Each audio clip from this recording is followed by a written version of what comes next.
हरियाणा में रोजगार और HKRN यानी कि हरियाणा कौशल रोजगार निगम को लेकर एक बार फिर से सियासत गरमाई हुई है। जिस ठेकेदारी प्रथा को लेकर कांग्रेस से युवाओं का मोहभंग हुआ, जिस ठेका प्रथा के लिए कांग्रेस सरकार बदनाम थी, उसी व्यवस्था को बदलने के लिए HKRN का गठन किया गया था। ठेका प्रथा को खत्म कर HKRN पोर्टल के जरिए युवाओं को रोजगार दिया गया।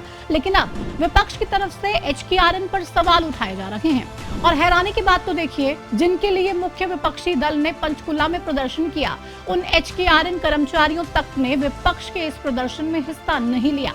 तो वहीं बीजेपी ने भी कांग्रेस पर जोरदार पलटवार किया। आखिर पूरा माजरा क्या है, बेरोजगारी के मामले में हरियाणा की स्थिति क्या है, इस रिपोर्ट में आपको बताऊंगी। नमस्कार, आपके साथ में प्रतिमा दत्ता।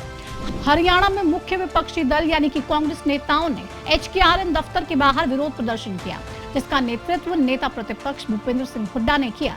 कांग्रेस नेताओं का यह आरोप है कि HKRN के जरिए बीजेपी सरकार युवाओं का शोषण कर रही है। इतना ही नहीं, भूपेंद्र सिंह हुड्डा ने HKRN के तहत लगे सभी कर्मचारियों को पक्का करने की मांग की। समान पे स्केल, DA, प्रमोशन, आरक्षण और रिटायरमेंट के लाभ देने की मांग भी की गई।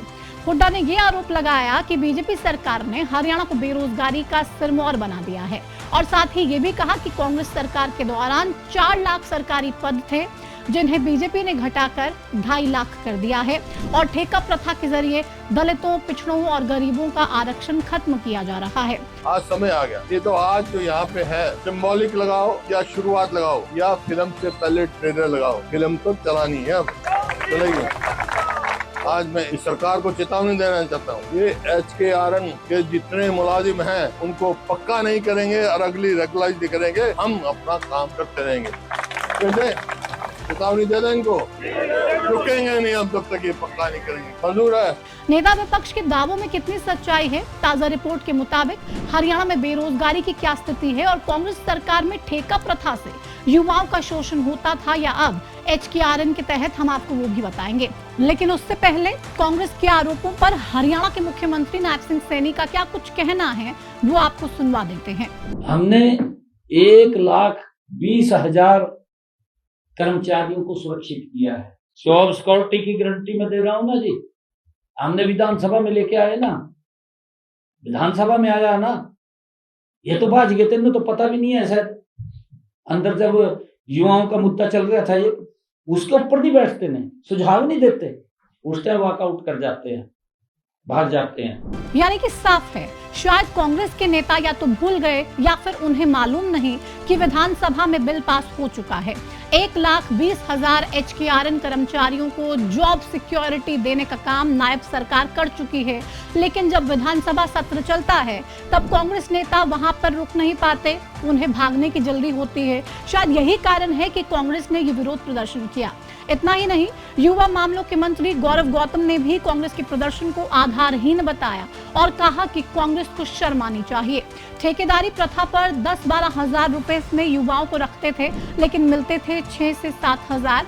जो पाप कांग्रेस ने किए थे, उन्हें ठीक करने का काम बीजेपी सरकार कर रही है। ये सिर्फ एक झूठ की और बरगलाने की एक पॉलिसी कांग्रेस की है। झूठ, अफवाह, भ्रम फैलाकर राजनीति करना चाहते हैं। इस पे मुझे लगता है कि ना खिलाड़ी राजनीति में करने देंगे, ना इस हरियाणा प्रदेश का युवा उनको खिलाड़ी देंगे।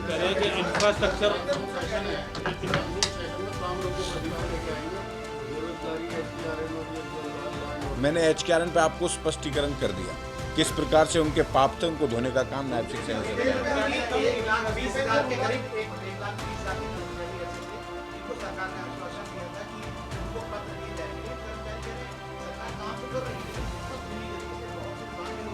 जहाँ जहाँ पे जरूरत होती है वहाँ पर सरकार HKRN के माध्यम से युवाओं को नौकरी देने का काम भी कर रही है। परमानेंट नौकरी किस प्रकार से कांग्रेस के राज में जो कार्यकर्ता हो, नेता हो, लगातार नेताओं की दरी बिछाते बिछाते पीढ़ी दर पीढ़ी दरी बिछाते रहते थे, उनके आज इसका नंबर आएगा, वो बेचारा दरी बिछाता था पर अगले बार इसका नंबर आएगा। इस प्रकार से सरकार कांग्रेस का राज था।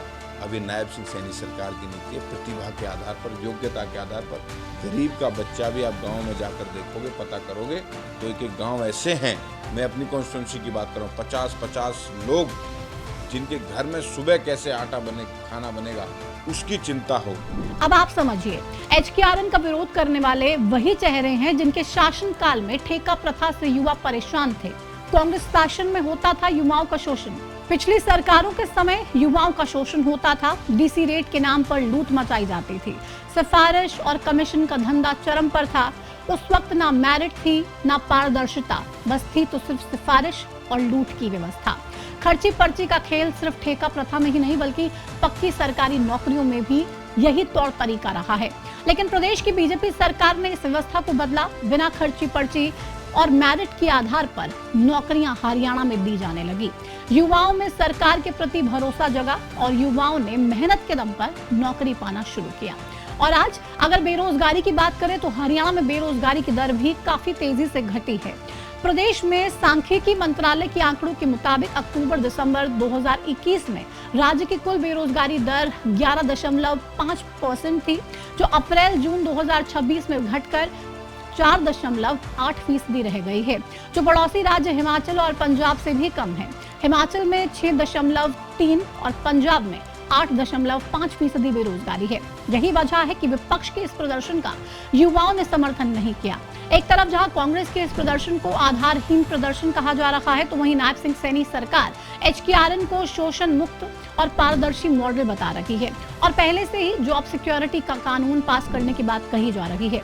अब आप खुद ही अंदाजा लगा सकते हैं कि कांग्रेस का ये प्रदर्शन सिर्फ सियासी ड्रामा था या फिर वाकई में इस प्रदर्शन के कोई मायने भी थे।